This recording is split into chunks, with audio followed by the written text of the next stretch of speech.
Essa semana nós vamos começar a falar mais da não do livro, nós vamos falar mais de movimentos artísticos importantes da história da arte, tá? Então, nós vamos dar uma pausa no livro, apesar de que tem a ver, né, com aquela matéria da Beatriz Milhazes, porque vocês lembram que eu disse que a Beatriz Milhazes, ela tinha como inspiração a arte colonial, né, que é a arte barroca no Brasil. Hoje nós vamos falar mais especificamente, então, de arte barroca, mas de arte barroca no mundo, né? O que seria aí essa arte barroca? A arte barroca, ela vem logo após depois, né, de na verdade, séculos, né, porque não, diferente do século XX, que aí a arte vai mudando rapidamente, antes disso demorava aí 200 anos, mais ou menos, para que um estilo de arte mudasse para outro. Então, o Renascimento prevaleceu durante muito tempo, e aí, depois do Renascimento, surge o Barroco. Ele recebe esse nome Barroco, porque Barroco significava pérola imperfeita. O que seria aí essa pérola imperfeita? Ou seja, pérola, algo bonito, porém imperfeito. Foi um termo pejorativo que os críticos de arte deram, os próprios artistas do Renascimento deram para aquelas pessoas que faziam obras bem realistas, mas essas obras bem realistas, elas não eram perfeitinhas. Então, como elas não eram tão perfeitas, acabava que eles não chamavam, né, de renascimento, porque o renascimento, lembra que quando nós falamos sobre renascimento, nós falamos da busca pela perfeição. Então, o renascimento buscava a perfeição. O barroco são obras extremamente realistas também, porém, não é tão científico, não tem tantas normas para se fazer. E há um exagero. O barroco ele é muito dramático, ele é exagerado, as expressões faciais são exageradas. Vocês vão entender isso daqui a pouco, a hora que eu começar a mostrar. Então, nós vamos falar de artes visuais, né? Nós já falamos sobre as 4 grandes linguagens artísticas desse ano, nós já falamos, né, sobre teatro, já falamos sobre dança, né, as danças tradicionais, já falamos sobre artes visuais, nós vamos falar um pouquinho mais de música, só que mais para frente, né, e agora nós vamos continuar aí nas artes visuais, falando mais especificamente de história da arte, por isso que nós vamos deixar aí o livro um pouquinho de lado e vamos focar mais nesses movimentos artísticos da história da arte. Então, hoje nós vamos falar do barroco no mundo, tá bom? Bom, eu vou compartilhar com vocês, para começar, eu vou já compartilhar um vídeo do canal da Vivi, que é aquela que eu até já mostrei para vocês em aula, lembra, né? Dos 50 fatos do Michelangelo e tal. Então, vou mostrar um vídeo do canal dela para vocês. Prestem bastante atenção, que aí depois eu venho com as explicações do barroco, tá bom?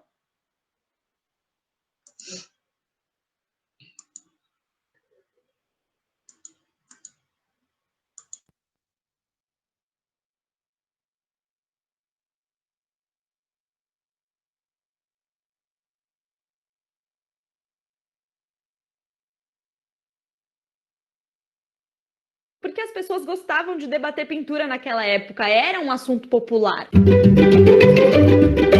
Olá, meus amores, bem-vindos a mais um vídeo de movimentos artísticos. Se você se interessa por esse tema, seja para estudar para a escola ou porque você acha legal mesmo, eu vou deixar aqui uma playlist com outros vídeos de movimentos que é bem legal de assistir. Aproveita e se inscreve aqui no canal, porque esse mundo da arte é infinito e eu te juro que é um refúgio para esse mundinho de angústias que a gente vive. Muito bem, vamos falar de barroco, começando por nos localizarmos na linha do tempo. Século XII a gente tem o românico, que são os arcos redondos. Na sequência vem o gótico, que são aqueles arcos mais pontudinhos. E aí no início do século XV chegam os disruptivos, que acham todo aquele gótico muito estranho, voltam os seus olhos para o clássico e fundam o Renascimento. No Renascimento, os arquitetos usam os mesmos elementos básicos: colunas, pilastras, cornijas, tudo emprestado das ruínas clássicas originais. O estilo do Brunelleschi, primeiro arquiteto renascentista, é o que perdura basicamente. Agora, eu tô falando tudo isso porque o período artístico que se segue depois do Renascimento é o Barroco. E o Barroco não tem, assim, regras tão definidas como o Renascimento. Ele tem mais dramaticidade, ornamentações, efeitos. Diz o Gombrich nesse livro aqui, muito bom para estudar, que a arte clássica mostra e o Barroco demonstra. Acontece que o termo Barroco foi empregado pelos críticos como uma ofensa. Barroco significa absurdo ou grotesco. Eles achavam que ninguém tinha que ter mexido nos prédios clássicos, tinha que ter ficado tudo como era, e que o barroco era muito mau gosto. Agora, é importante lembrar um momento em que o barroco chega, né? Porque a gente estava ali em meados de 1520.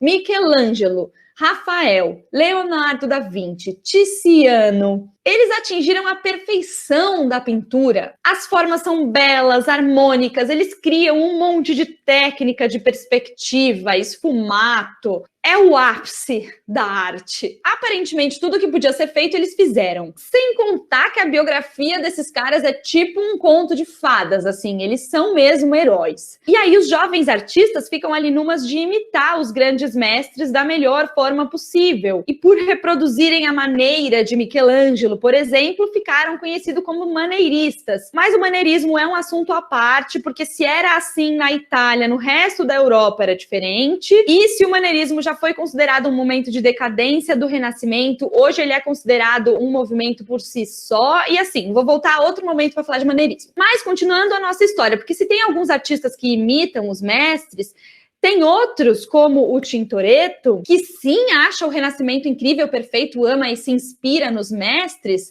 mas também acha que a beleza que vem das cores e formas simples é mais agradável do que comovente. Elas não tinham carga emocional suficiente para as histórias bíblicas ganharem vida. Faltava arrebatamento e dramaticidade. E por isso o Tintoretto é precursor do Barroco. Quem adora o trabalho do Tintoretto é o El Greco, que também é muito devoto e passional. Então, as pinturas do Tintoretto não chocam ele, pelo contrário, ele distorce mesmo as formas e cores em favor de uma dramaticidade e fica incompreendido por muitos anos, até quando os modernistas descobrem ele. E assim, El Greco é precursor de expressionismo, cubismo. Outro fato importante para a nossa história é que na Inglaterra, Alemanha, Holanda, rolou a reforma protestante. E aí a Igreja Católica reage para combater a reforma e constrói, por exemplo, a Igreja de Jesus em Roma, de 1575, que é da ordem jesuíta. Na fachada, ela tem os elementos da arquitetura clássica, como as colunas e pilastras, mas aqui elas são duplicadas para trazer uma riqueza.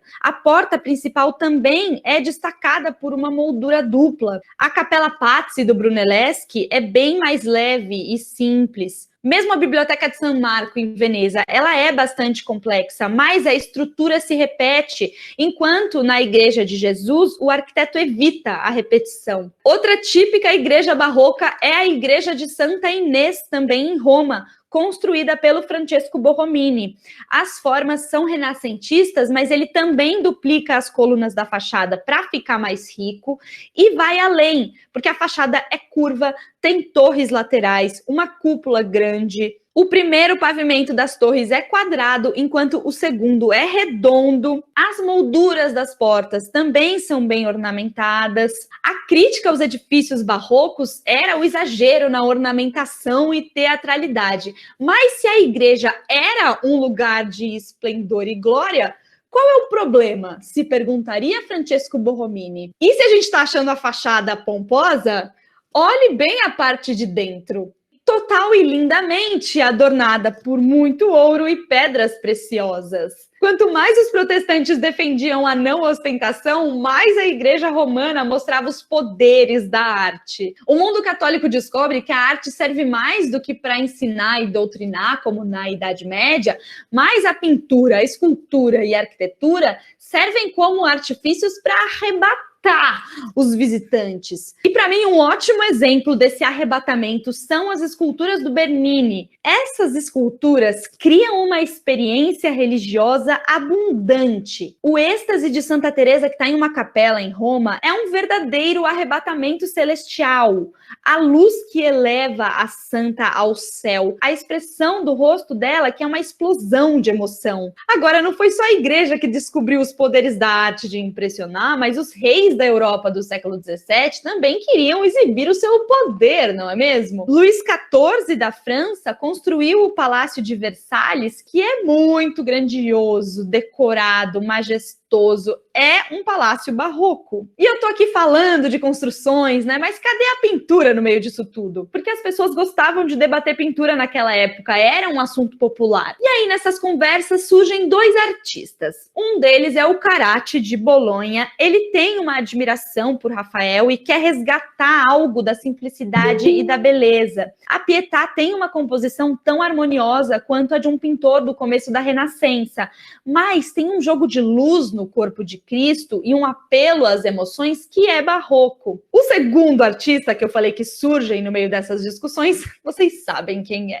Caravaggio. Tem 50 fatos do Caravaggio aqui no canal. Eu não vou me estender muito sobre a personalidade polêmica dele, mas olha essa pintura do São Tomé do Caravaggio. O homem coloca o dedo na ferida de Jesus. Não é nada convencional para a época. Além disso, os apóstolos parecem trabalhadores comuns. O Caravaggio queria a verdade. É como se os acontecimentos da Bíblia estivessem acontecendo na sua frente. E ele foi bastante condenado por ser naturalista. A nossa maravilhosa Artemisia Gentileschi também foi uma pintora barroca italiana. Ela se inspirou bastante na obra do Caravaggio, mas a Artemisia também merece um vídeo só dela. Então daqui a pouco eu volto com um vídeo só de Artemisia. Outro pintor barroco é o Nicolas Poussin, que amava Rafael, estuda as estátuas clássicas, tem um entendimento profundo de arte. Na pintura Os Pastores de Arcádia, 3 pastores e uma moça rodeiam uma lápide. A composição é simples, mas existe melancolia. Peter Paul Rubens é da geração seguinte, ele é um pintor flamengo. O seu pai era protestante, mas ele morre cedo e ele é criado pela mãe católica. Em 1600, aos 23 anos, ele viaja para a Itália e estuda os mestres do Renascimento, mas também estuda o Caravaggio. O Rubens foi uma figura importante na Contra-Reforma Católica. Nesse esboço de um altar de igreja na Antuérpia, a Madonna lembra os mestres Tiziano, Bellini,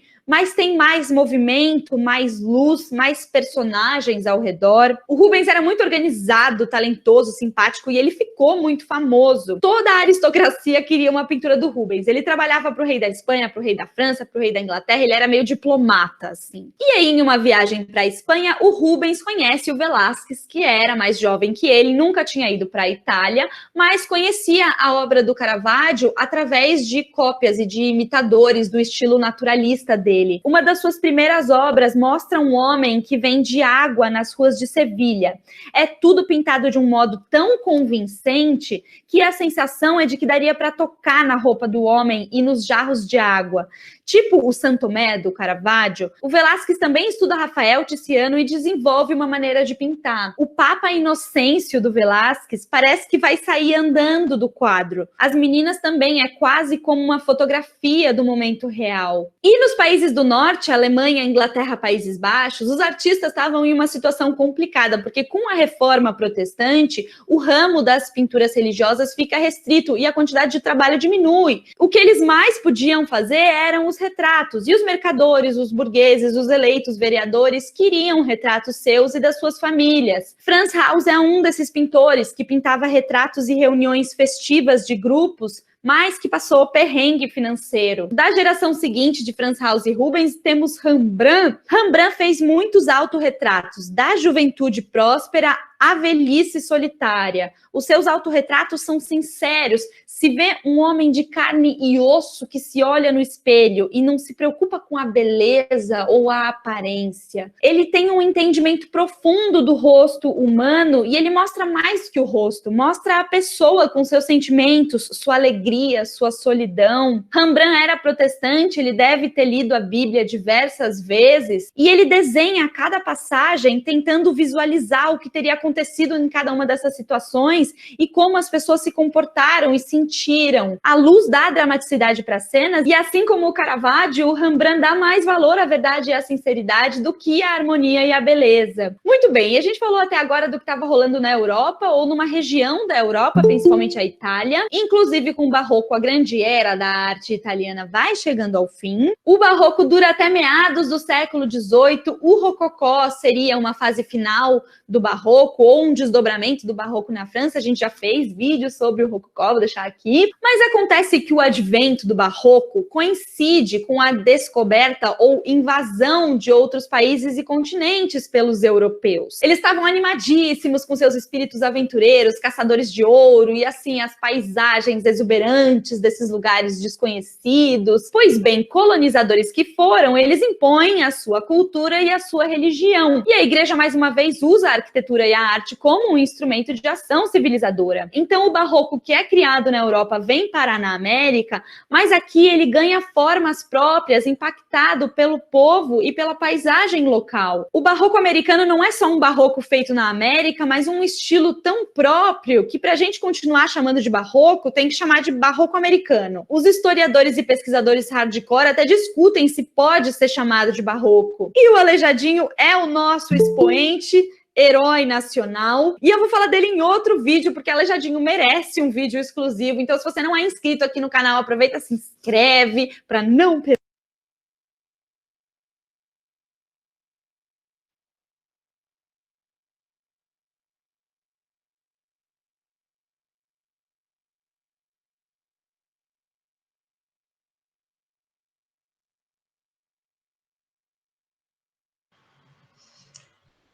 Bem, vocês viram a grandiosidade do Barroco, não é? Vocês viram quantos artistas barrocos ela falou. Então, o Barroco, ele surge após o Renascimento, não é? E ele fica durante muitos anos, inclusive na época, né, de colonização das Américas, ele é trazido para cá, né? Esse estilo barroco europeu é trazido pelos europeus para o continente americano, né? Séculos depois. Então, ele começa lá em 1500 e um pouquinho, e aí depois, lá por volta de 1700, 1800, eles trazem este estilo barroco para a América, no Brasil, mais precisamente depois de 1806, quando o Dom João VI vem para o Brasil. Então, vocês viram que ele é um estilo grandioso, bem figurativo, deu para ver nessas obras que ela mostra aí durante o vídeo, que ele é bem figurativo. Existe, né, a arte figurativa, que é aquela que você identifica figuras, e a arte abstrata, aquela que você não identifica figura. O figurativo, ele é figurativo realista ou figurativo estilizado, que é aquele que cada artista faz ao seu estilo. Nesse caso, o Barroco, assim como o Renascimento, né, que vocês viram que ela fala, lembra lá dos 4 tartarugas ninja que eu falei para vocês, né? o Michelangelo, o Donatello, o Leonardo, que é o Leonardo da Vinci, e o Rafael. Então, esses grandes mestres do Renascimento, eles faziam obras extremamente realistas, buscando a perfeição, alcançaram a perfeição através do uso da matemática, através do uso de técnicas de perspectiva, esfumato, tudo aquilo que a gente já viu. E aí vem o Barroco. O Barroco, ele não era tão técnico, e ele deixava um pouco a técnica de lado, né, deixava um pouco esse uso da matemática, esse uso excessivo da matemática de lado, para focar na dramaticidade, né, focar mais na parte dramática.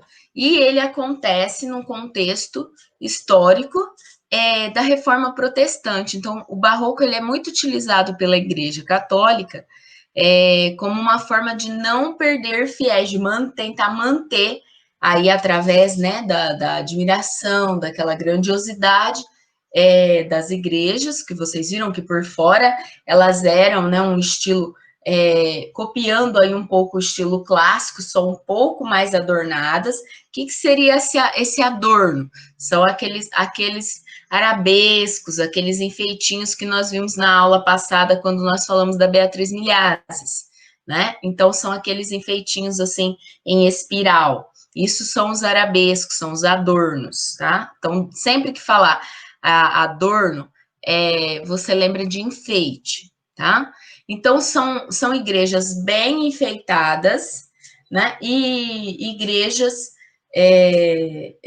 por fora, nem tanto, mas em compensação por dentro, vocês viram que eles utilizavam folhas de ouro no altar todo, pelo teto, então elas, por dentro, elas são extremamente enfeitadas. Então, o Barroco, ele tem muito enfeite e muita dramaticidade. Vocês viram o rosto da Santa Teresa lá do Bernini, né? Como que ela que está dramática, como se ela tivesse, né, recebendo o anjo, então ela fica abismada porque ela recebeu o anjo e tudo mais. Existiram apenas pintores católicos nessa época do Barroco? Não, vocês viram que também existiram vários pintores que pintavam muitos retratos, como, por exemplo, o Rembrandt, que ele não era católico, ele era protestante, né, que seria o que hoje nós chamamos, né, dos evangélicos. Então, ele era protestante, mas ele também fazia obras barrocas, e as obras, principalmente na pintura, deu para vocês perceberem que os fundos são bem escuros, e os personagens que aparecem estão como se estivessem na luz. Então, os personagens ficam bem claros, mas o fundo bem escuro, principalmente com o uso do marrom. Por que com o uso do marrom? Porque para quem já pintou, para quem já usou tinta óleo, sabe que a tinta preta demora muito tempo para secar, às vezes mais de ano para secar num quadro. E a tinta marrom escura, ela dá mais ou menos o mesmo efeito e ela seca muito mais rápido.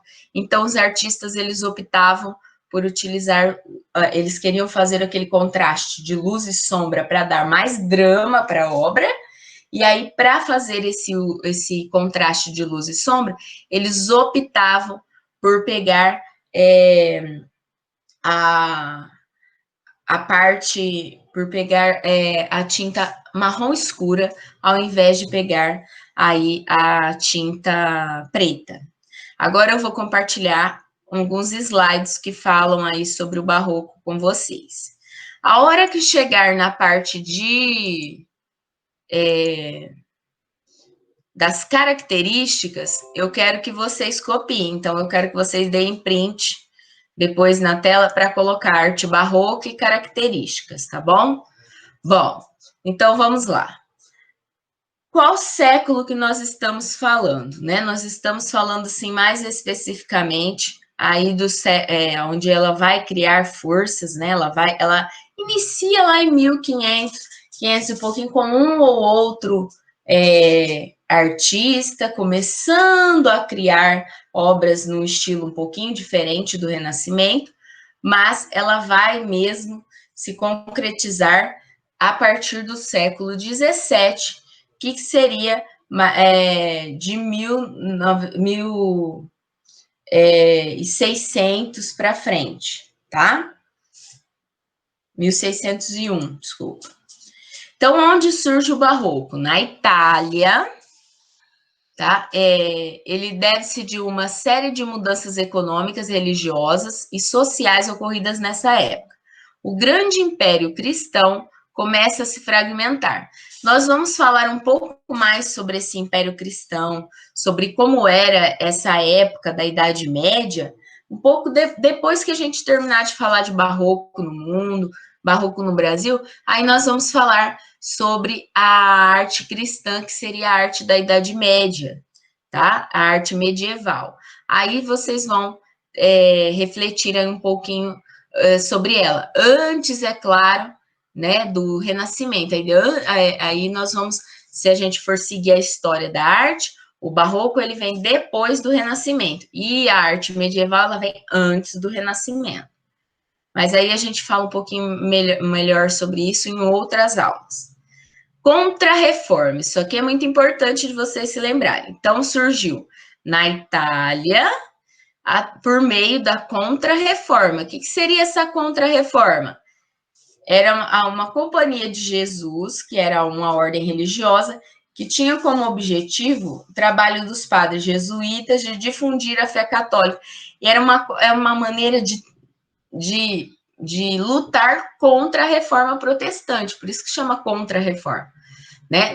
Aconteceu a reforma protestante, muitos estavam deixando de ser católicos para se tornar protestantes, que seria hoje a igreja evangélica, né? Para se tornar protestantes, e a igreja católica ela queria tomar atitudes que evitassem que os fiéis deixassem de ser católicos e passassem a ser protestantes. Uma dessas atitudes foi investir em arte, para que a arte se tornasse bem dramática e bem grandiosa, e que isso fosse uma das formas de manter aí esse fiel. O que significaria barroco? Era um tipo de pérola de formato irregular, então seria uma pérola imperfeita. Esse nome barroco foi dado de forma pejorativa pelos pintores do Renascimento, que achavam que o barroco não era perfeito, e como eles buscavam a perfeição, eles deram esse nome, então, para essas obras que não eram tão perfeitas. Como era visto, então, o barroco? Como exagerado, arbitrário, ilógico, extravagante, absurdo e disforme. Disforme, hein, gente? Aquelas obras perfeitas que a gente olha assim e fala assim, meu Deus, como que o cara conseguiu fazer isso? Como, por exemplo, as obras do Caravaggio, né? E para os artistas do Renascimento, aquilo lá não era perfeição. Essas são as qualificações que os críticos do século XVIII julgaram pertinentes ao estilo. Agora sim, as características que eu quero que vocês tirem print aí, por favor, para depois vocês... E quero que copiem no caderno. Tenha guardado aí no caderno de vocês. Quais são as características, então, do barroco? Dramatismo. Você olha no rosto, o rosto ele é expressivo, ele não é um rosto sereno. Se a pessoa está num retrato, por exemplo, ela não está assim, um rosto sereno, normalzinho, paradinho. Não, ela tem drama, ela tem, né, aquele desespero. Movimento.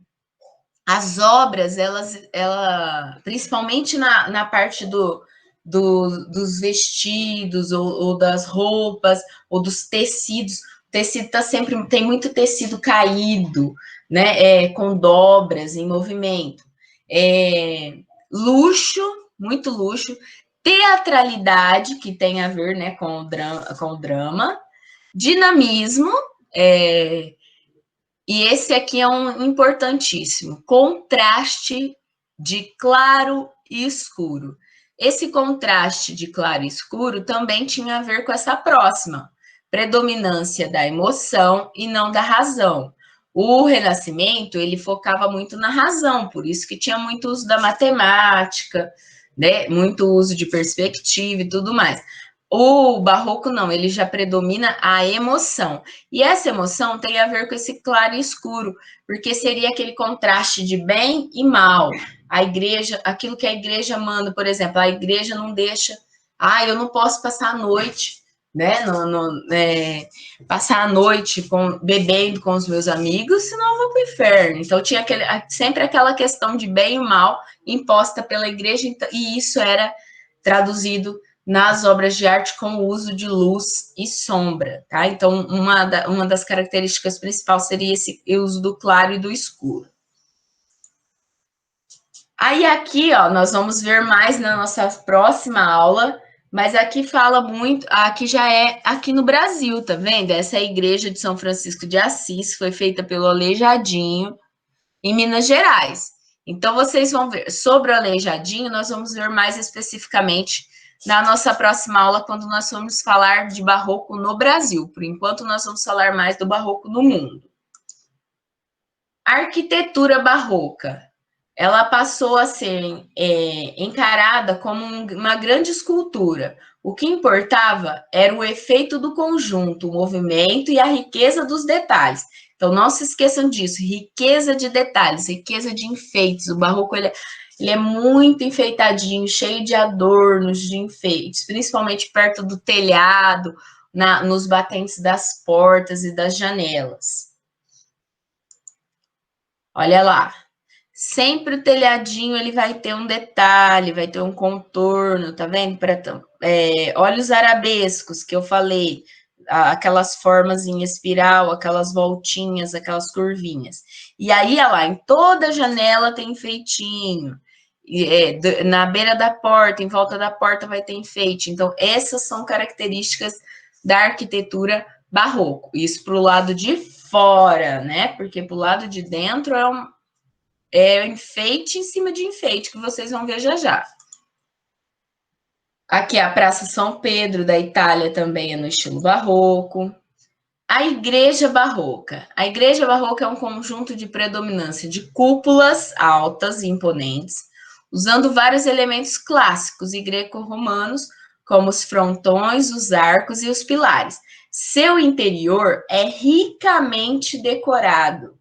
Capelas, altares e figuras de santos e anjos para incentivar os fiéis à devoção a Deus. Então, a ideia de decorar demais o interior da igreja era incentivar que os fiéis, né, continuassem devotos a Deus através da Igreja Católica. Então, elas eram, lá, por fora elas tinham as cúpulas, que são esse meio círculo, assim, ó, do telhado. Elas tinham torres, sempre tinha um enfeitinho lá na beira né, na beiradinha dos telhados e na beiradinha das janelas, ó lá, tá vendo que todas as janelas em cima tem um enfeitinho? Isso aqui é a característica do barroco. Agora, olha por dentro. Essa daqui é uma igreja no Rio de Janeiro, só que ela foi feita no estilo do barroco europeu, né? Essa foi uma das igrejas feitas depois que o Dom João VI vem para o Brasil, e aí ele cria ele traz, né, essa influência do barroco europeu para o Brasil. Olha só os pilares, olha só o altar, né, o teto todo pintado. Então, olha a quantidade de enfeite, tem anjos, tem arabescos, tem flores, e aí tudo isso que é dourado aqui, ele é coberto de folhas de ouro, né, para dar realmente essa impressão para quem está olhando de grandiosidade, né, que Deus é grande, é glorioso, e que a gente tinha, né, que temer a Deus, tinha que adorá-lo, seguindo as doutrinas católicas. Então, essa era a ideia aí da Contra-Reforma. Olha essa daqui na Alemanha. Olha uma característica interessante dos pilares para o lado de dentro das igrejas barrocas. É o pilar em espiral, olha lá.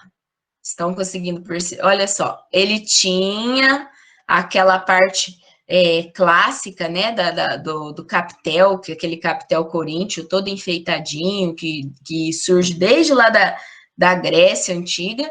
Ele tinha, mas em compensação ele era feito em espiral e todo cheio de enfeites.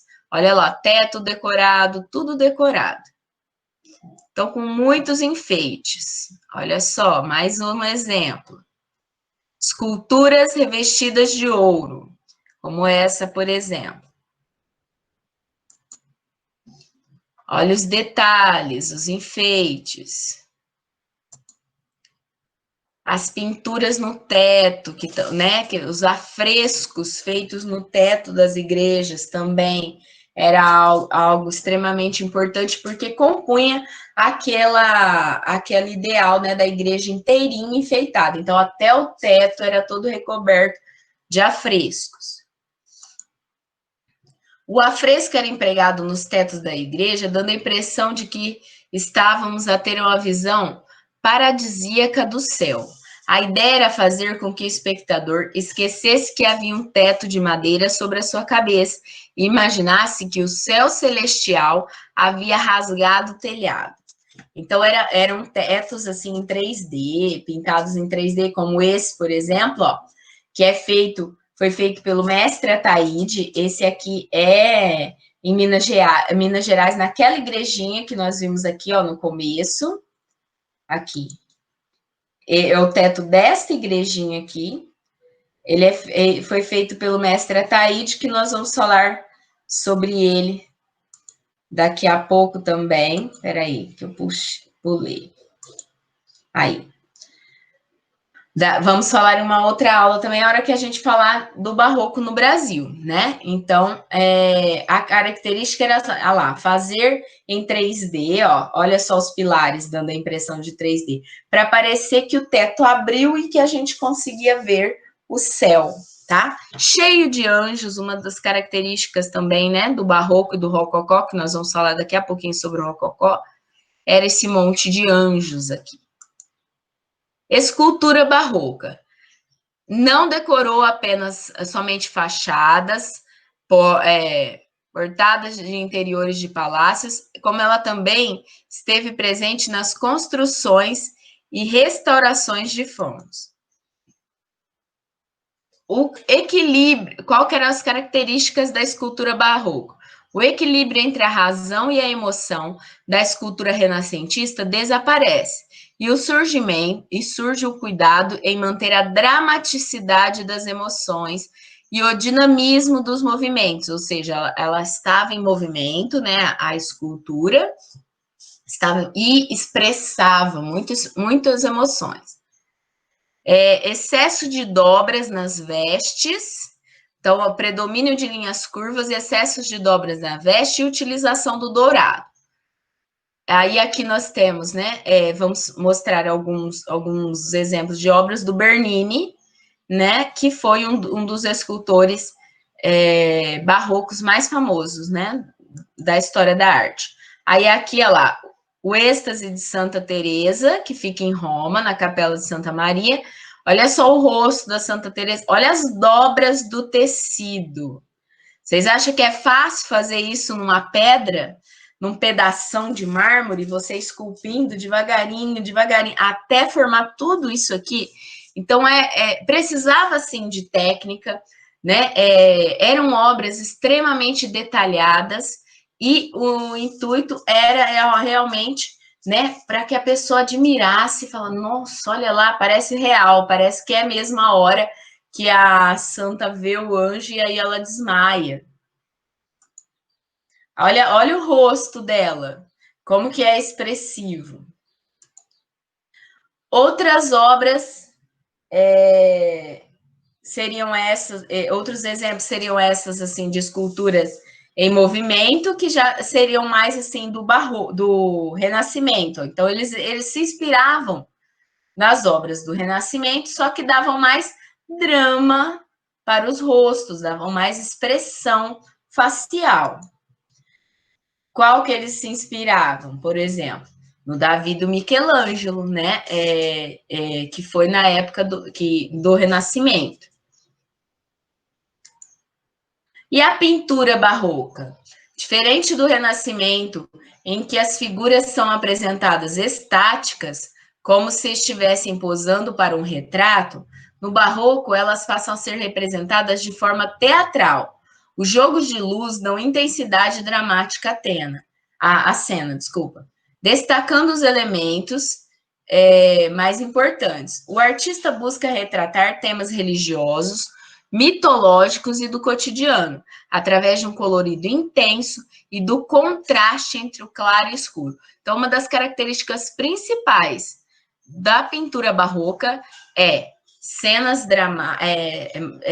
dramáticas, uma intensidade de drama, que parece até ser uma cena teatral, né? Retratando temas religiosos, mitológicos ou do cotidiano mesmo, através do contraste entre o claro e o escuro. Quem se destaca principalmente na parte de pintura barroca é o Caravaggio, tá? Na arte barroca, a imagem de Cristo sofredor é muito mais frequente do que a imagem de Cristo vitorioso. Representa-se mais a dimensão humana de Cristo, as suas marcas, seu sofrimento como Filho de Deus. Essa imagem de sofrimento físico causa um impacto muito forte e envolve emocionalmente as pessoas. Então, olha lá o exemplo. E, né, então, o principal aí é Caravaggio. Caravaggio também se chamava Michelangelo, tá, gente? Era Michelangelo Caravaggio. Só que como já tinha o Michelangelo da época do Renascimento famoso, então não tinha como ter dois Michelangelos famosos. Aí ele assina o sobrenome, né? Caravaggio, mas o nome dele também era Michelangelo. Ele é italiano e suas obras possuem um realismo nunca visto anteriormente. Os temas sagrados são retratados como um acontecimento contemporâneo. Olha lá, Sepultura de Cristo. Uma das características das obras do Caravaggio é que ele pedia, muitas vezes, para moradores de rua posarem para ele, a troco de prato de comida, por exemplo, para ele poder fazer o rosto extremamente perfeito, mas como se fosse rosto de pessoas sofridas, tá vendo? Com as suas rugas aparentes, não tinha esse problema, falar, tem que ser belo, tem que ser bonito. Não, para ele tinha que ser dramático. E olha lá o uso da luz e sombra. Uma luz bem forte pegando nos personagens e o fundo bem escuro, basicamente todo preto. Olha essa do Narciso. A ceia.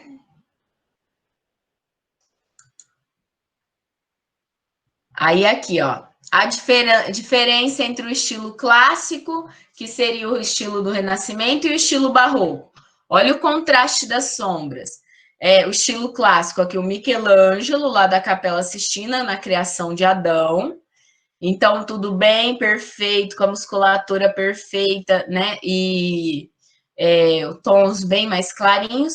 E já o estilo barroco, ó, extremamente realista, parece que o São Tomé está realmente enfiando o dedo ali no machucado de Cristo, né, nas chagas de Cristo, que tem, né, aquela passagem bíblica que ele fala que ele só acreditava vendo, né? Então parece, e olha só a expressão do rosto, olha as rugas, chega a parecer uma fotografia, só que com muito uso de luz e sombra, tá vendo? O fundo bem escuro e a frente ali de luz e sombra. Olha lá, na parte de escultura, havia mais movimento, como por exemplo o Davi do Michelangelo do Renascimento, e aqui o Davi do Bernini. As expressões faciais eram bem maiores e mais exageradas. Olha o retrato da Mona Lisa, do Renascimento, e olha só essa medusa do Caravaggio, do Barroco. né? Olha só a expressão facial, olha a diferença. Aí agora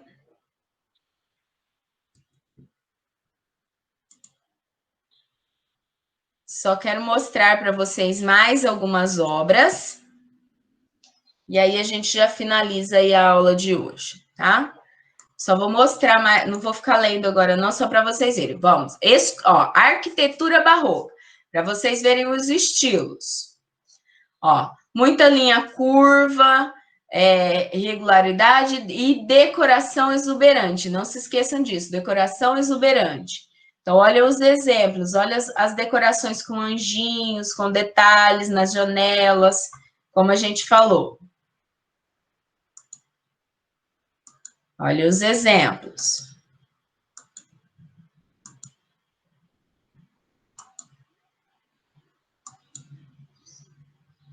Olha por dentro, né? O teto, como a cúpula fica. A cúpula é aquele telhado em forma de círculo, né? De meio círculo, né? Meia esfera, na verdade. E aí, quando você olha por dentro, né, da cúpula, olha que lindo que fica, o efeito que fica por dentro. Olha lá, mais de perto. E olha só, tudo decorado com pinturas, com afrescos e com enfeites, com detalhes. Então, muito adorno, muito enfeite. Na pintura barroca, as características, né? O efeito de claro escuro, predomínio de linhas curvas para dar movimentos, e drama e teatralidade. Principais pintores, o Caravaggio, o Rembrandt, o Rubens. Olha só. Olha essa outra do Caravaggio. Dá uma olhada na musculatura também, como era perfeito. Olha a expressão do rosto, olha as ruguinhas aparecendo. E sempre a luz nos personagens e o fundo bem escuro. Tem até um filme que fala As Sombras de Caravaggio, né? Que fala aí um pouco sobre esse contraste de luz e sombra que ele utilizava muito, né, nas suas obras. Olha essa crucificação de São Pedro também. Olha como o fundo é praticamente preto. Aqui, já no caso, já é do Rembrandt. Já lembra que o Rembrandt não era católico, né? E aí os temas das obras dele eram experimentos, como por exemplo aqui, ó, era uma aula de anatomia. Então aqui eram pessoas que estavam aprendendo medicina, e aqui o professor dissecando um corpo, um cadáver. Ou cenas assim de luta, cenas heróicas, né? Cenas de mitologia. Também, né? O predomínio de cenas da Bíblia, é claro, porque tinha a parte dos católicos que faziam muito uso das cenas bíblicas. Ó, esse é o Velázquez, que também é outro artista bem interessante, que ganhou muito dinheiro fazendo retratos para reis, né, para imperadores e tudo mais. Outra do Velázquez. A Moça do Brinco de Pérola. Esse quadro aqui é um dos retratos mais famosos do mundo, tá? Se chama Moça do Brinco de Pérola. E a escultura barroca, para finalizar, gestos teatrais repletos de drama, faces bem expressivas, exuberância nas formas e realismo. Tá vendo? Olha lá a Exaltação de Santa Teresa, do Bernini. Olha essa outra, olha só como parece que tá pegando realmente, ó. Olha, fazer um detalhe desse, gente, numa pedra, tem que ser muito bom. E olha lá, a parte, né, de esculturas, assim, que compunham a arquitetura também, esculturas que ficavam fixas, como, por exemplo, as pilastras, né, em espiral, que eu falei para vocês, elas ficavam fixas naquele local. Aí, aqui nós temos alguns exemplos de barroco em Portugal, ó, de casas e palácios, prédios, igrejas do barroco lá de Portugal, que depois é trazido para cá, para o Brasil. Olha só essa igreja por dentro, a riqueza de detalhes, a riqueza de enfeites. E também, né, pinturas em azulejos, também era uma característica dessa época. Tanto a pintura no teto de afrescos, como a pintura sobre azulejos, como essa daqui, ó, era azulejinho bem pequenininho, ó, e depois pintava-se por cima. Cheio de anjinhos, cheio de detalhes de arabescos. Olha os arabescos aqui que eu falei para vocês. Bom, meninos, por hoje é só essa parte do barroco, né? Nós vamos finalizar por aqui. Não acabou, nós temos muito ainda o que falar sobre o barroco, né? Mas por hoje nós vamos ficar por aqui.